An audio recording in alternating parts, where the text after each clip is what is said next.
Bonjour à toutes et tous, bienvenue sur ce nouvel épisode Join, l'émission qui vise à vous présenter une entreprise afin de mieux vous y projeter avant de l'intégrer, surtout quand il s'agit de l'intégrer en alternance.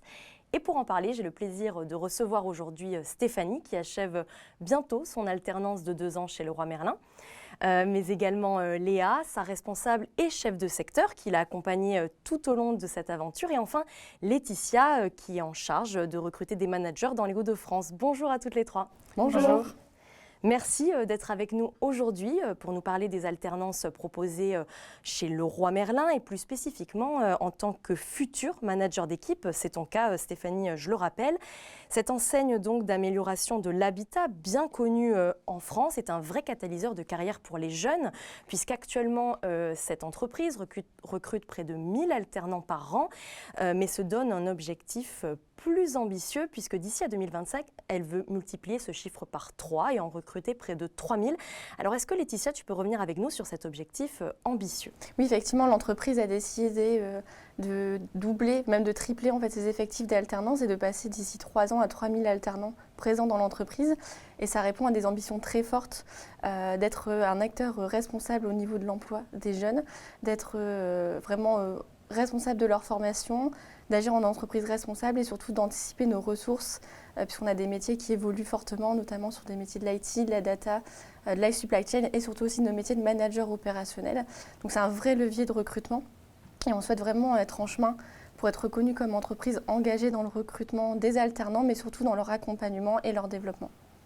Et il me semble que d'ici à 2025, ce sera 50% C'est d'entre eux, donc des 3000, qui a priori auront un CDI à la clé. Effectivement, au-delà de leur recrutement et de l'accompagnement, on souhaite vraiment poursuivre l'aventure avec eux et de les accompagner par la suite sur un CDI, sur nos magasins, mais aussi des possibilités en entrepôt et au service interne. Donc, c'est-à-dire leur offrir l'opportunité de mettre en pratique sur le terrain ce qu'ils apprennent à l'école, aussi appelé, désormais considéré maintenant comme un centre de formation. Alors Stéphanie, je me tourne vers toi. Donc on le disait, tu es alternante depuis maintenant presque 2 ans, mais tu as commencé d'une manière un peu atypique puisque tu étais au départ en fait salariée dans le cadre d'un contrat étudiant. Tu as eu vent qu'une alternance était possible et c'est là que tu as entamé un processus de recrutement. Alors est-ce que tu peux revenir avec nous sur ces premières étapes qui t'ont conduit à intégrer de manière plus durable, si je puis dire, Leroy Merlin? Oui, donc du coup, je suis arrivée chez Leroy Merlin quand j'étais en licence 3, donc en 3e année, et je recherchais un contrat étudiant. Donc j'effectuais un contrat étudiant au service client et ça me plaisait beaucoup, j'étais très impliquée. Et ensuite, j'ai appris qu'il y avait un master retail à l'IESEG qui était effectivement en partenariat avec Leroy Merlin. Donc j'en ai parlé à ma responsable RH de la possibilité de faire une alternance. Elle m'a dit que c'était possible, donc j'ai posté ma candidature à l'école et également dans mon magasin. Et puis ça a été accepté. Quelle école tu fais actuellement? L'IESEG Lille. Donc là, tu es en master et tu termines, hein, c'est bien ça? C'est bien ça. Et alors, qu'est-ce qui t'a donné envie, il y a 2 ans, concrètement, de transformer ton contrat étudiant en contrat d'alternance? J'imagine que c'est que déjà, ça te plaisait beaucoup. Oui, beaucoup. En fait, je me suis surprise à m'impliquer beaucoup dans mon contrat étudiant, plus que dans d'autres contrats étudiants que j'ai pu faire. Et puis, je me suis rendu compte que l'intégration, elle avait été vraiment géniale. Et puis, on était impliqués au même titre que d'autres salariés. Et il y avait une ambiance qui était vraiment, vraiment très sympa. Et puis, sachant que quand je suis arrivée chez Leroy Merlin, je m'attendais à avoir un contrat étudiant qui était plutôt orienté au commerce. Donc avec les équipes de vente. Là, j'ai décroché un contrat étudiant au service client et je me suis dit qu'en fait, ce serait une belle opportunité pour moi d'être déjà dans l'entreprise et de basculer sur un contrat d'alternance, cette fois-ci au commerce. Et en termes d'intégration, justement, Laetitia, je sais que Leroy Merlin est très attaché à cette phase qui est un temps important pour après bien se sentir dans l'entreprise. Alors, comment concrètement ça se déroule? Ça se déroule comme la plupart de nos collaborateurs. Il y a une immersion et une vraie période d'intégration dans nos magasins de plusieurs jours pour découvrir l'ensemble des métiers, que ce soit sur la logistique, le service client et le conseil au niveau de la vente. Donc il y a vraiment cette période-là. Et après, en termes d'intégration, il y a un vrai parcours d'accompagnement et de suivi du tuteur et du manager, de l'alternant dans la prise de poste et surtout dans le développement dans la mission. Alors je reviens vers toi Stéphanie pour que tu nous racontes plus en détail comment se sont passées ces 2 années en sachant qu'il me semble que tu as eu des possibilités d'évoluer en cours de route. Oui, en fait dès la première année j'ai été positionnée sur le secteur de l'outillage et de la quincaillerie et j'étais en binôme avec 2 responsables de rayon. Donc en fait, ils m'assistaient, j'ai découvert leurs gestes métiers, j'ai appris à travailler avec les équipes et également j'avais un projet transverse sur des performances sur l'ensemble du secteur. Et ça s'est super bien passé. En deuxième année, on m'a proposé du coup de m'occuper d'un rayon, donc de prendre la casquette de responsable de rayon sur le rayon éclairage. Donc ça m'a permis de changer d'équipe, de travailler avec un type de produit qui était différent et également de prendre plus de responsabilités et plus d'autonomie. Alors en effet, j'allais juste ajouter que l'idée du coup d'avoir cette évolution, c'est d'avoir un territoire qui est vraiment à elle et dans lequel elle peut s'épanouir et tester plein de choses. Et bien sûr, elle a toujours un tuteur responsable de rayon expert qui vient l'accompagner, mais au moins elle peut expérimenter dans un rayon vraiment déterminé. Et si le cas échéant, changer si jamais ça ne lui convenait pas. Bien sûr. Donc du coup, tu le disais Stéphanie, Leroy Merlin laisse une grande autonomie à ses alternants, d'ailleurs qui les considèrent quasiment comme des collaborateurs à part entière, qui les accompagnent tout au long de cette expérience. Cette confiance accordée et cette prise progressive de responsabilité, est-ce que c'est ce qui, toi, à titre personnel, t'a le plus plu ?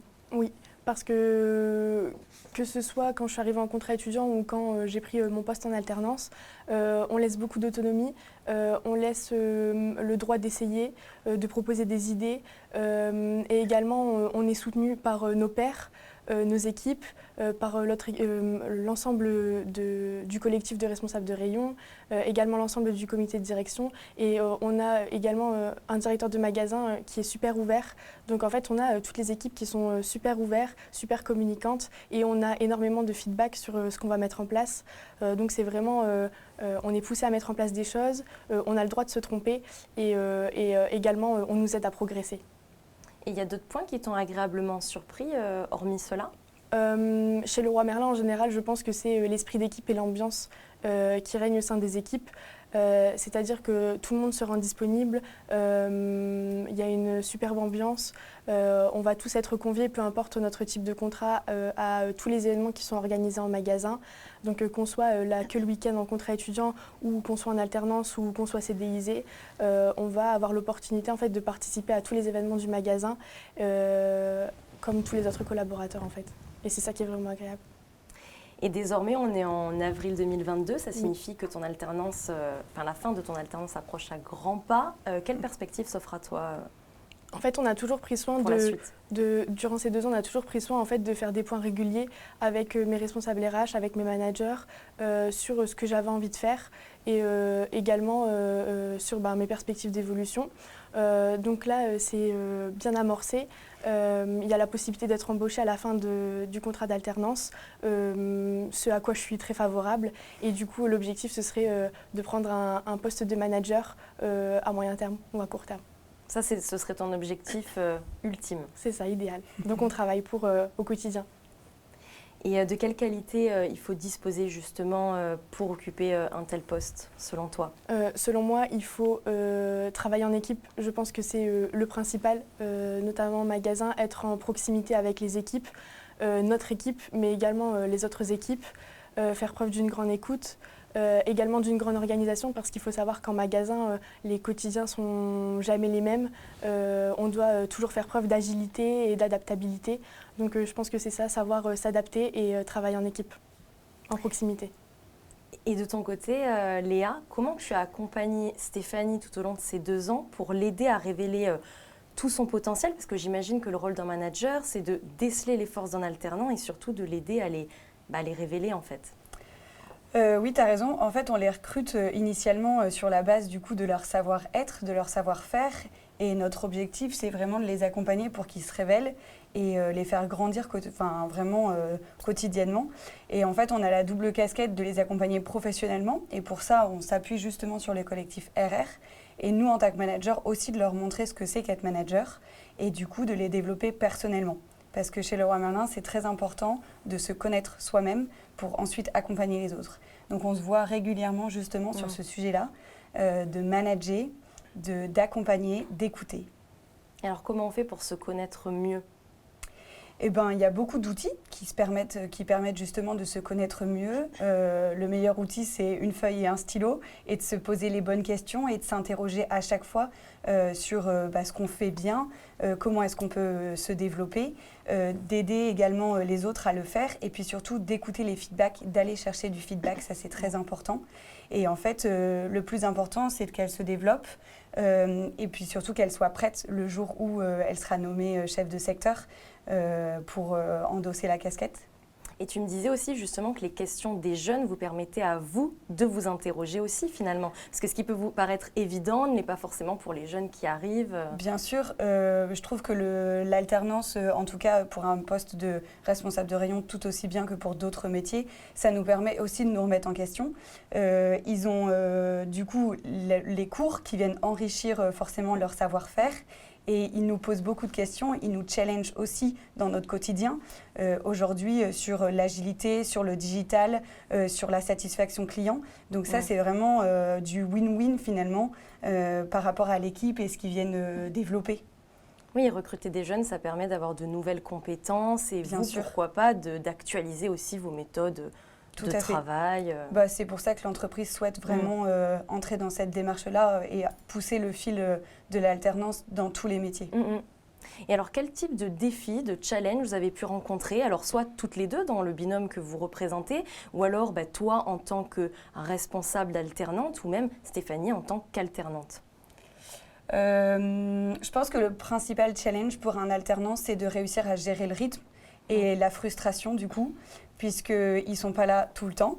Bien sûr, ils ont des périodes à l'école et en entreprise, et donc il faut qu'ils réussissent à anticiper leur absence, à s'organiser, à déléguer. Donc finalement, cette frustration, elle est aussi une opportunité d'apprendre à déléguer, de répartir les tâches, de connaître les forces et les faiblesses les membres de son équipe pour pouvoir ensuite les développer. C'était un des challenges. Et puis après, forcément, le fait de ne pas être là tout le temps, ça pose la question de la légitimité.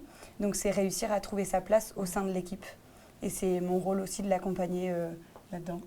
Oui, et c'est à l'équipe d'être suffisamment bienveillante pour intégrer l'alternant pleinement en fait. Oui, c'est ça. L'équipe a son rôle, et puis l'alternant aussi a son rôle d'être là humblement aussi, d'apprendre des choses par l'équipe, puisque c'est eux qui viennent les enrichir également. Et alors, quel bilan général vous tirez toutes les deux alors de cette expérience Pour ma part, je dirais que j'ai gagné en maturité, en organisation. Comme le disait Léa, on fait des points régulièrement, je m'enrichis des feedbacks. Donc en fait, j'ai vraiment appris à mettre le doigt sur mes faiblesses et mes axes de progrès, et à mettre des actions concrètes derrière ces faiblesses pour pouvoir m'améliorer. Et j'ai vu un gap durant ces 2 ans. Que du positif bien sûr, et puis c'est une belle fierté aussi en tant que manager d'accompagner des jeunes à devenir meilleurs et encore meilleurs que nous finalement. Donc, ouais. Et outre l'intégration, Laetitia, on en parlait tout à l'heure, que mettent en place les RH pour que ces alternants, justement, on le disait, puissent se sentir bien et intégrés, mais tout au long de leur alternance, pas seulement au début. Léa Stéphanie en parlait au tout début du rôle des RH, déjà au tout début de son contrat.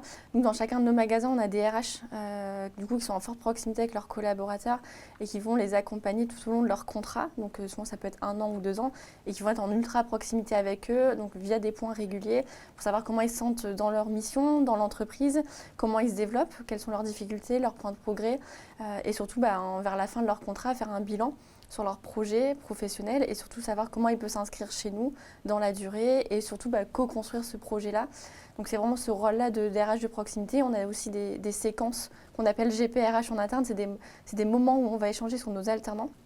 Et savoir justement comment on poursuit l'aventure avec eux dans le cadre où on souhaite CDIser 50%. On a vraiment ces séquences-là où on échange de ces profils-là, et pas que dans un magasin. On a cette volonté aussi d'avoir ce côté de mobilité où on a quand même 143 magasins aujourd'hui, et de savoir aussi comment on projette ces alternants dans d'autres magasins, aussi en fonction des projets des alternants. Et c'est un vrai suivi. Vous les écoutez pour connaître leurs envies, leurs besoins, mais ce qui signifie aussi que vous les accompagnez jusqu'à la fin, même s'ils décidaient de ne pas rester. En fait. C'est ça, on les accompagne jusqu'à la fin. On parle beaucoup du développement aussi personnel. C'est important de se dire, sur leur mission, peut-être que c'est pas dans ce type de mission qu'ils ont envie de poursuivre, mais comment nous on peut les accompagner. On est une grande entreprise, on est aussi au sein d'un grand groupe. Comment on peut idéalement les intégrer dans une suite chez nous, dans le groupe Leroy Merlin et ADO, ou alors justement les accompagner vers une autre mission dans laquelle ils pourront s'épanouir. C'est vraiment le rôle aussi que vous donnez. Qu'on se donne effectivement, et on a à cœur au final d'accompagner les alternants, même s'ils ne restent pas chez nous par la suite. C'est une forme de reconnaissance pour leur travail tout au long de leur contrat. Et donc justement, en termes de contrat, de quels avantages ils bénéficient, ces alternants? Alors, ils ont une rémunération fixe sur 13 mois, donc c'est basé sur un pourcentage de notre salaire minimum conventionnel qui est plus avantageux que le SMIC actuellement. Et ils ont les primes et les participations en bénéfices, comme tous les collaborateurs de l'entreprise. Et après, en termes d'avantages, ils ont accès à la mutuelle, des réductions sur nos produits et nos services. Ils ont une carte ticket restaurant, et également on contribue à leurs frais de déplacement, leurs frais de transport, et on les accompagne dans leur recherche de logement.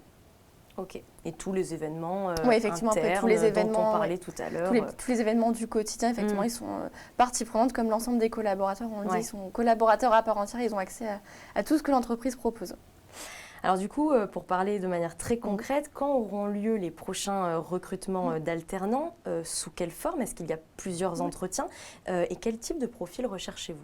Alors les périodes, il y en a deux très fortes. Alors la première très forte, c'est les recrutements pour la rentrée de septembre, sur lesquels on est en cours de recrutement, mais on a aussi une période de recrutement pour la rentrée de janvier, puisqu'on a des centres de formation qui proposent des rythmes avec des rentrées en janvier. On recrute déjà à travers notre site Leroy Merlin Recrute, et on peut recruter aussi bien en distanciel qu'en physique en fonction des endroits du recrutement et des moments de vie de chacun, et s'il y a une distance, on a su s'adapter avec le contexte.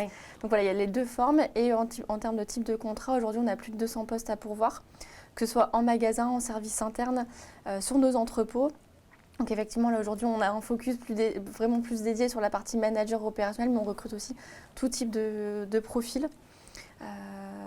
Et aussi, pour redonner un petit peu de tips à nos alternants qui peuvent nous écouter, on a sur notre site Leroy Merlin Recrute une page dédiée à l'alternance sur laquelle ils vont pouvoir retrouver des témoignages de nos alternants, d'anciens alternants, et pas mal de conseils sur ce que c'est l'alternance chez Leroy Merlin. Et pour se préparer également ou pas? Et pour se préparer également, on a aussi un espace dédié avec des conseils. Et les conseils qu'on peut donner, c'est vraiment préparez-vous justement pour vraiment pouvoir avoir une vraie présentation synthétique. Et nous, ce qu'on veut, c'est vraiment que les entretiens se passent très naturellement. On veut que les étudiants soient eux-mêmes en entretien, parce qu'on veut vraiment apprendre à les connaître et comprendre c'est quoi leur levier, leur moteur aujourd'hui, et pouvoir les transposer chez nous. Donc ça, c'est les conseils principaux. Et c'est quoi les différentes étapes alors du recrutement? Alors les différentes étapes, ça va vraiment être de postuler en ligne sur notre site recrutement, et il y aura un entretien avec le manager et parfois le RH concerné du site. Donc c'est vraiment un parcours très rapide. On ne souhaite pas faire de nombreux entretiens, mais vraiment un entretien avec le manager et une proposition assez rapidement. Pour ne pas les faire mariner trop longtemps. C'est jamais parce que effectivement, c'est toujours un moment assez stressant de trouver son alternance. Les écoles aussi attendent de valider parfois les candidatures sous condition d'avoir trouvé une entreprise. Donc nous aussi, on a à cœur de répondre très rapidement à ces étudiants. Puis des fois, s'ils ont plusieurs opportunités et qu'ils doivent prendre une décision rapidement, c'est toujours mieux d'être fixé. C'est ça. Et toi, Stéphanie, est-ce que tu aurais des conseils à donner justement aux jeunes qui nous écoutent pour réussir leur entretien et entrer à Leroy Merlin? Je pense que le plus important, c'est de savoir pourquoi est-ce qu'on veut faire de la distribution et pourquoi est-ce qu'on décide de candidater chez Leroy Merlin. Et également, comme on le disait tout à l'heure, c'est super important de bien se connaître, donc savoir ses forces, ses faiblesses, et de venir mettre des exemples derrière des vécus ou derrière d'autres expériences professionnelles ou d'autres expériences à l'école. Vraiment de bien se connaître et de savoir parler de soi, c'est très important. Oui, et savoir se valoriser. C'est ça. Ce qui est difficile quand on est jeune et qu'on manque de confiance parfois. On peut avoir encore des doutes. Donc il faut être audacieux. C'est le message à retenir. Et pour compléter, nous, ce qu'on va vraiment rechercher, c'est beaucoup de soft skills au final chez les étudiants. Les compétences humaines, du coup. Effectivement, on va rechercher un vrai esprit d'équipe, de l'ouverture, de l'audace. Effectivement, il faut pas avoir peur d'oser. Au contraire, le droit à l'erreur est hyper important. Et ce côté entrepreneur qui est dans le sens où l'entreprise se développe. On cherche vraiment aussi des profils entrepreneurs qui vont oser, qui vont proposer des choses, qui vont parfois se tromper, mais qui vont faire toujours grandir aussi bien parfois les managers, l'entreprise, le magasin. Oui, parce qu'après, les hard skills, donc les compétences techniques, s'apprendront de toute façon C'est ça. sur le terrain. Ouais. Si elle a l'envie d'apprendre et la curiosité, on le disait au départ, après, a priori, ça se passe bien. Oui. Et En l'envie de- magasin, L'envie de travailler en équipe aussi, très Ouais. important. Ouais. oui. En magasin, on aura toutes les ressources Mm. pour les accompagner à se développer, aussi bien dans le collectif responsable de rayon que dans le comité de direction. En fait, on travaille vraiment tous ensemble au développement collectif des alternants en magasin. Super. Ben, merci beaucoup à toutes les trois pour vos différents témoignages, aussi bien concrets que plus pratiques. Donc merci pour cette illustration concrète et positive de la manière dont se déroule une alternance, ou en tout cas peut se dérouler, parce qu'encore une fois, il n'y a pas que sur ce type de métier que vous recrutez, c'est dans tous les types de métiers. Donc je vous remercie d'être venu de Lille voilà, pour nous en parler. Merci beaucoup. Merci beaucoup. Merci. Merci. Quant à vous, je vous donne rendez-vous pour un prochain épisode Join.